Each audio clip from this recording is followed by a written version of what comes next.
Hello and welcome to the Beyond Biotech podcast number 103. I'm Jim Cornell and this is the weekly podcast from Labiotech. This week we're talking about finding new treatments for rare liver diseases. Genfit is a biopharma company looking to find new and effective treatments for a variety of diseases, including acute on chronic liver failure. To talk to us about the latest in liver disease treatment is Dean Hum, the Chief Scientific Officer at Genfit. Okay, so I guess to get things started, I wonder if you could tell me about the origins and a bit of the history of Genfit. Sure. Thank you, Jim, for the invitation. Great to meet you and have this conversation. So Genfit was founded in 1999, and the founding CEO is Jean-François Mounet, and the scientific co-founder is Bart Stiles. And so when we started the company, there was a two-prong approach. We had different programs which we had in place with different pharmaceutical companies, and these were large programs where they would typically pay for upwards of 5 or 6 FTEs, and we had these programs renewed several times. So they would commit for like 4 or 5 years, and then we had these renewed. And typically what we were doing for these pharmaceutical companies at that time was to help them in their drug discovery programs, and where Genfit was involved in identifying therapeutic targets and then validating the therapeutic targets, which were then screened by the pharmaceutical companies with their chemical libraries.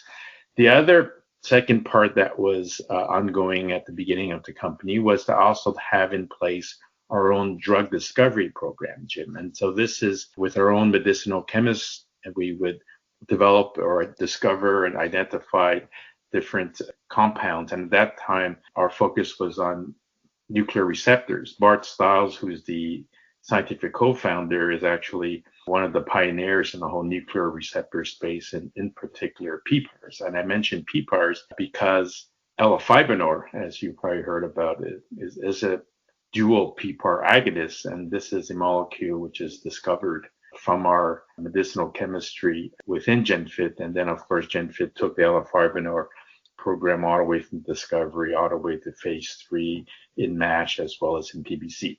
But just to finish the story on the progress and the evolution of Genfit, over time we stopped the part where we were involved in research for some pharmaceutical companies, and we then focused exclusively on our own discovery pipeline. So with elafibrinor, we went into MASH as well as in PBC. In MASH, we brought it all the way to the end of our phase 3, which ultimately did not meet its primary endpoint. But in PBC, we had very nice data in our phase 2B trial, and then we started the phase 3 trial in PBC. And it was during the phase 3 that we partnered our program with elafibrinor with Ipsen. And so in that collaboration or partnership with Ipsen, together we brought the program all the way to the end of phase 3, which then ultimately which is now approved in the US. Throughout that whole process, Jim, I think what Genfit has gained is a lot of know-how, a lot of expertise, first in drug discovery, and also the development team was able to bring the program with elafibrinor all the way to the end. So we've gained a lot of expertise. We also gained a lot of expertise in liver diseases. And so with that expertise of being able to be involved in a liver disease at the very beginning when it was an emerging disease space, which is what MASH was when we got involved, we also gained that expertise to work with regulatory agencies, engage with KOLs, and really be involved during the emerging phase of an indication or disease area, and then be a leader to drive the whole field forward. And so when we decided not to continue our program in developing therapies in MASH, what we had decided was to stay in the liver disease space. And then we were looking for a liver disease area, which was more acute, more severe, and a disease area where we can read out on clinical endpoints much quicker. And this is how we came upon ACLF, or acute and chronic liver failure. And so with the proceeds that we received from Ipsen, we were able to build a pipeline in ACLF, and this is what we are executing on right now. All right. So if we switch to ACLF, I wonder if you could give me a bit of background on what acute on chronic liver failure actually is. ACLF is, I would say, sort of like an end stage clinical condition of many, if not all, chronic liver diseases. When I see chronic liver diseases, these includes things like MASH, viral hepatitis, alcohol-related liver disease, and so on. And as you know, Jim, all these liver diseases over time, when they progress, this leads to fibrosis. The fibrosis, as it gets worse, leads to cirrhosis. So you would first have compensated cirrhosis, where the liver is functioning fine and the patients do relatively well. Then when that worsens and progresses, you get into decompensated cirrhosis. Okay, and this is where the liver starts to lose its function. And acute and chronic liver failure is when patients have acutely decompensated cirrhosis, which is then when these patients have a precipitating event. And when we say precipitating event, this could be an alcohol binge, for example. It could be viral hepatitis being reactivated. It could also be drug-induced liver toxicity, where these patients then get into what we call ACLF. And ACLF is really patients with acute decompensated cirrhosis, which then have a precipitating event, which then leads to multiple organ failures. And this is really this multiple organ failure part, which is important. And so that's what it is. Patients with acute decompensated cirrhosis associated with multiple organ failures. And what's the prognosis like for those that have ACLF? So this is a very severe clinical condition, Jim.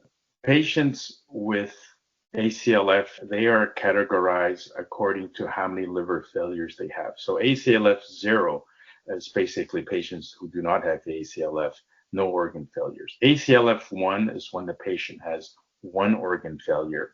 And then you have ACLF 2 and 3, two organ failures, three organ failures, and so on. So when patients have ACLF 1, one organ failure, the survival or the mortality rate of patients is already at about 25%. Okay, so this right away, you realize this is a very severe clinical condition. And typically in clinical trials, we talk about 28-day survival. So patients with ACLF 1 has a 28-day survival mortality rate of about 25%. Just to give you an idea how this is progressive with increasing numbers of organ failures, patients with ACLF 3 organ failures, they have a 28-day mortality rate of anywhere between 75 to 80%. So this really speaks to the severe state of patients with ACLF, which then, of course, raises the point that we really need new therapies to be able to manage these patients and to avoid the high mortality rate. Are there any current treatments? Right now, there is no specific treatment that is approved for the treatment of patients with ACLF or to treat the ACLF, which is why, this is a very high unmet space, and which is why Genfit is so engaged to really find therapies and therapeutic solutions for these patients. And could you tell me what EF-CLIF is?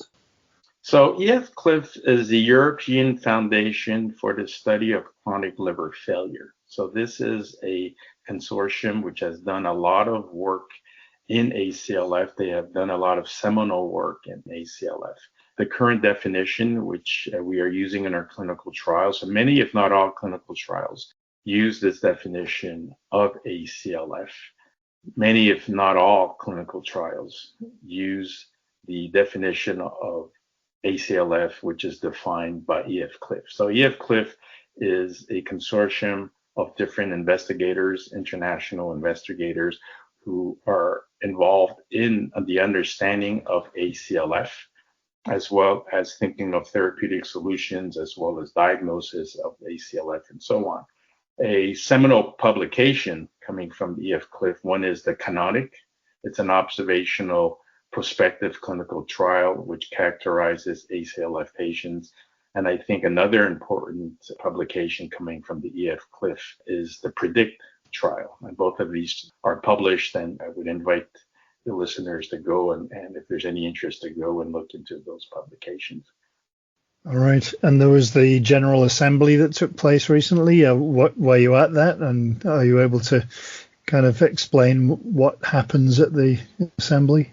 Sure. So I was at that assembly, and the reason why I was there is because Genfit has partnered with EF-CLIF, and it's important for Genfit to work with the best groups in ACLF. EF-CLIF is one such organization, and there are other organizations out there which we are presently engaging with in different areas of the world as well. We are also engaging with different experts in this disease area. So the General Assembly of EF-CLIF really provided an overview of the accomplishments of EF-CLIF during the last year. Well, first of all, they highlighted the new governance organization of EF-CLIF, bringing forward and communicating that Richard Moreau as the new director of EF-CLIF.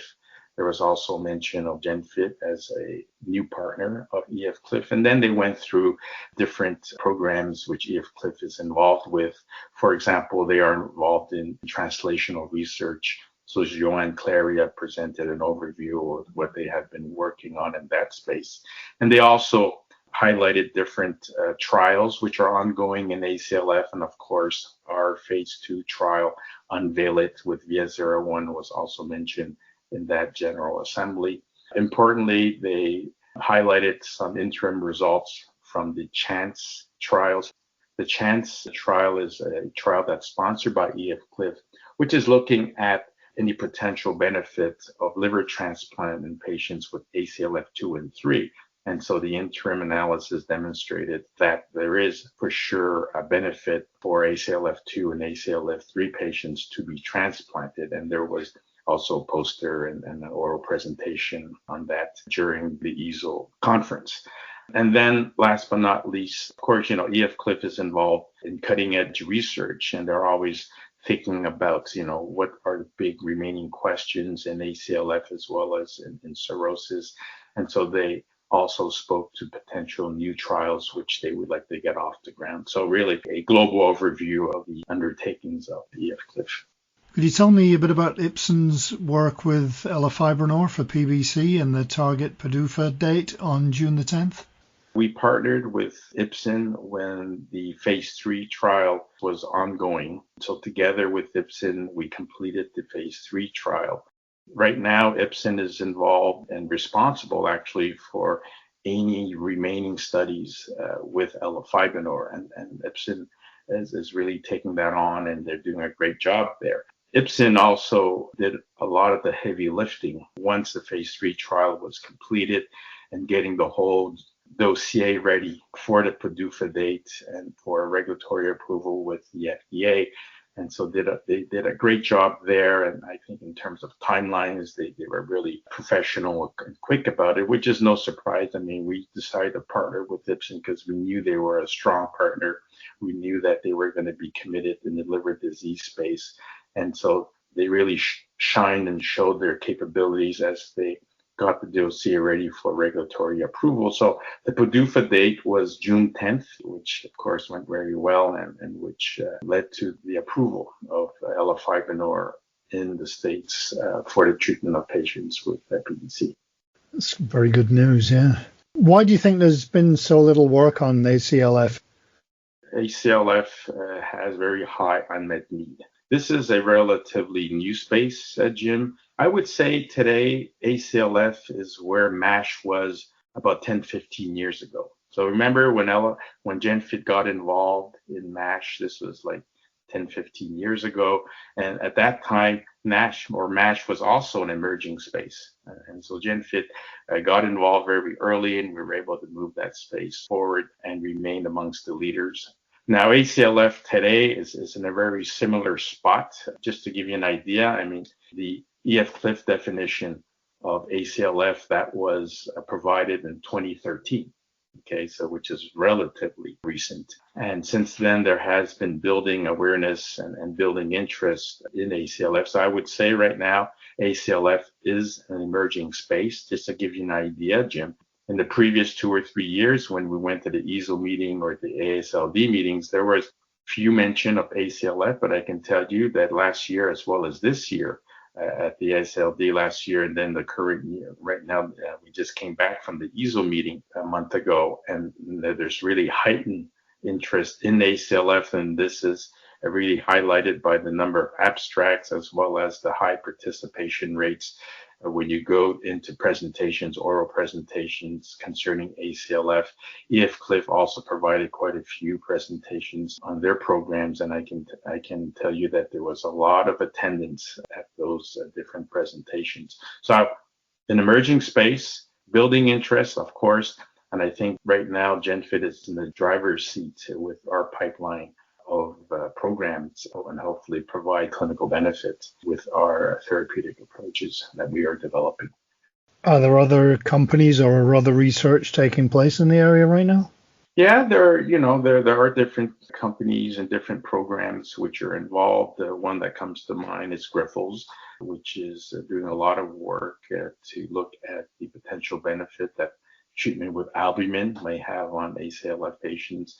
And then there's also a program targeting the TLR4 within TLR4 antagonists and also treating with GCSF. So yeah, those are the programs which come to mind. So Genfit is not alone in this space. There is building interest, but as I mentioned before, I think right now we are the only company with such a comprehensive pipeline of programs. What's been your approach to developing treatments for ACLF? What we decided to do, Jim, was really to take a hard look at the pathophysiology of patients with ACLF. And when we did that, there are different areas which we felt was important to address when you think about any therapeutic approach. There's several of them. One important one is systemic inflammation. We know that patients with ACLF have a heightened activation of the systemic inflammation. So targeting systemic inflammation, we felt was an important area. Another important aspect of patients with ACLF, remember I mentioned multiple organ failures, and associated with the multiple organ failures is increased cell death, programmed cell death, necroptosis. Importantly, there's also pro-inflammatory cell death.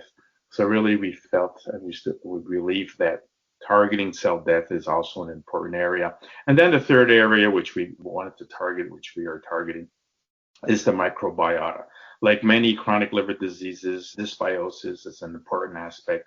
And then this is no different with patients with ACLF, and many of the experts will always point out that the microbiota or targeting the microbiota is an important aspect for the treatment of liver diseases and in particular ACLF. So these are the three areas which we were focusing on. And we decided to really build a pipeline of different approaches, taking these three areas into account. And what was important for us, Jim, why we wanted to build a pipeline with multiple assets is because, of course, we want several shots on goal. But also keep in mind that ACLF is a multifactorial disease. And so like all multifactorial clinical conditions, these are best managed clinically with combination therapies and combination of different approaches which address different pathways, different aspects of the clinical condition. So we believe that ACLF will also be best managed clinically with combination therapy. So when we thought about building the pipeline, what we decided to do was also to bring in assets with different mechanisms of action, but complementary mechanisms of action, because we want to have this ability for combination therapy as we move forward. Could you give me a little bit of detail on how some of those assets work at that biological level? Of course. As it stands today, we have 5 programs which are positioned for the treatment of patients with ACLF. The most advanced program, and we are currently running a phase 2 trial to provide proof of concept, the most advanced program involves liposomes. So this is a technology. The name of the program is VS-01, and the clinical trial that is ongoing is called Unveil It. And so the technology is that it's a liposome, And this is an engineered liposome where we infuse this into the intraperitoneal space. So remember, patients, a majority of patients with ACLF will have ascites fluid. And so the standard of care for many of these patients is to insert a catheter, drain away the ascites fluid. The approach with VS-01 is to use that same catheter, infuse the liposomes into the intraperitoneal space. And what these liposomes will do is, because they are engineered to have an acidic core, they will take up ammonia, which is a toxin, which is leading to decline of the patients. And the fact that it has an acidic core would trap the ammonia in the liposome. The liposomes will also be able to take up toxins, for example. So the idea is that these liposomes would absorb these toxins, and when you drain the fluid back out, you will be able to remove the toxins. So the protocol, the phase 2 protocol, is we do this once a day for 4 days in a row, and we're looking at efficacy and safety throughout the trial, and the first look is after 7 days. The other program that we have ongoing is with a small molecule called netazozanide, or NTZ. So NTZ is a molecule which has multiple activities. The important activities is that it has an antibacterial activity, is anti-inflammatory. It also impacts on cell death. And so this is a program which we have an extensive, comprehensive preclinical program speaking to the efficacy, the potential benefit in different models. And these include models of inflammation as well as ACLF models. So this program is now at a clinical stage in the sense that it is ready for a phase 2 proof of concept. And so what we have decided to do is to reformulate NTZ, which was provide us the opportunity to test multiple doses. And we will be looking to go into the clinic with a phase 2 trial in the first half of next year. The third program I'll mention is a program called SRT-015. This is a molecule which inhibits a target called ASK1. So ASK1 is something that is activated by oxidative stress, which then leads to increased inflammation, cell death, as well as fibrosis.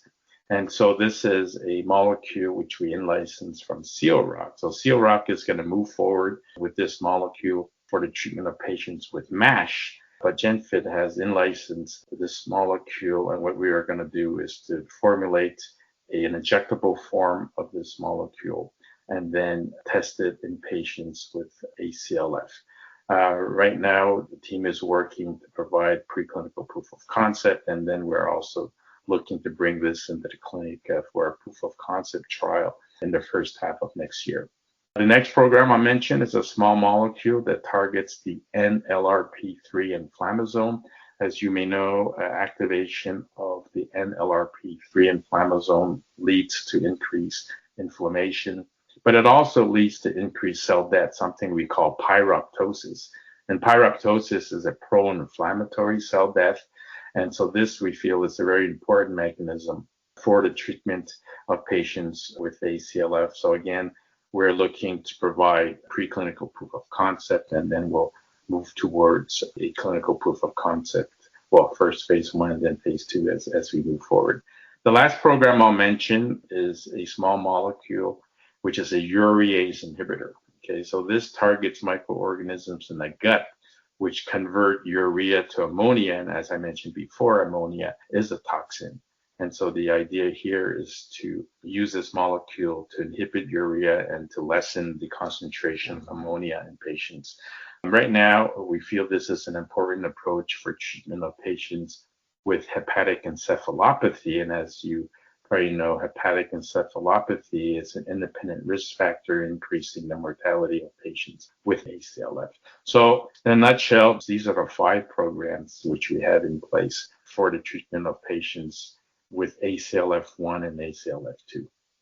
You mentioned the fact that a variety of treatments are needed for ACLF, and you're doing individual clinical trials. Are you going to at some point have to kind of do trials on the combination of some of those assets?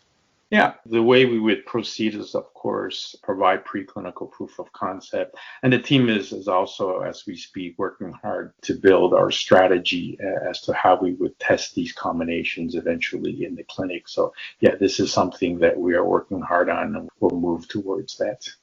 What are your ultimate hopes for success? I mean, what does success look like for your assets when it comes to those suffering from ACLF? I mentioned, Jim, that the pipeline of programs right now is really positioned for the treatment of patients with ACLF1 and ACLF2. The therapeutic goal of these treatments is really to first try to resolve the ACLF. Of course, if you resolve ACLF, that should impact on mortality.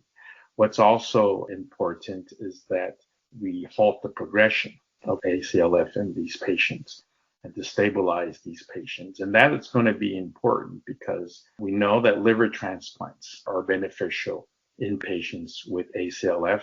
And as you know, there's a limited number of livers available for transplant. So if you have an approach that can stabilize the patient, that can resolve their ACLF, then you provide a larger time window, which allows these patients for a liver transplantation. So this is also a very important aspect of any therapy in ACLF.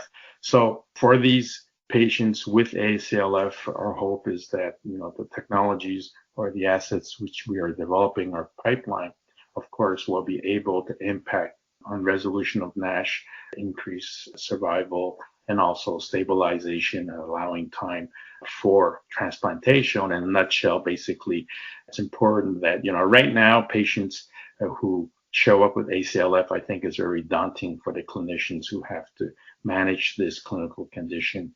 And what's important, I think, is to have different approaches which provide benefit to the patients, of course, but also make this a clinically manageable clinical condition. And we feel that any technology or any asset that can provide the benefits, which I mentioned before, of course, will be something that's significant for these patients, which right now, today, basically, the current standard of care, it's really to manage the failing organs in these patients. So any therapy, I think, would be of great benefit to these patients. Is there anything that you wanted to touch on that we hadn't covered? I just want to say, this is an exciting time for us at Genfit. We feel we have the know-how, the expertise to move the field of ACLF forward. And we feel that we have the correct pipeline, or a very promising pipeline, with complementary mechanisms of action, which at the end will hopefully provide benefit to these patients with ACLF. I mean, what's also important is that, as I mentioned before, we're engaging with groups like EF-CLIF that help move the field forward. We're also working with other groups, and one important group that we are engaging and working with is groups who are involved with patients, patient associations, for example, things like the Global Liver Institute or ALPA in Europe. These are groups which we're engaging with, and really to take the voice of the patients into account in our global program in ACLF. And I think, of course, the patients have to be in the center of any approach that we take, and this is something that we're paying close attention to as well.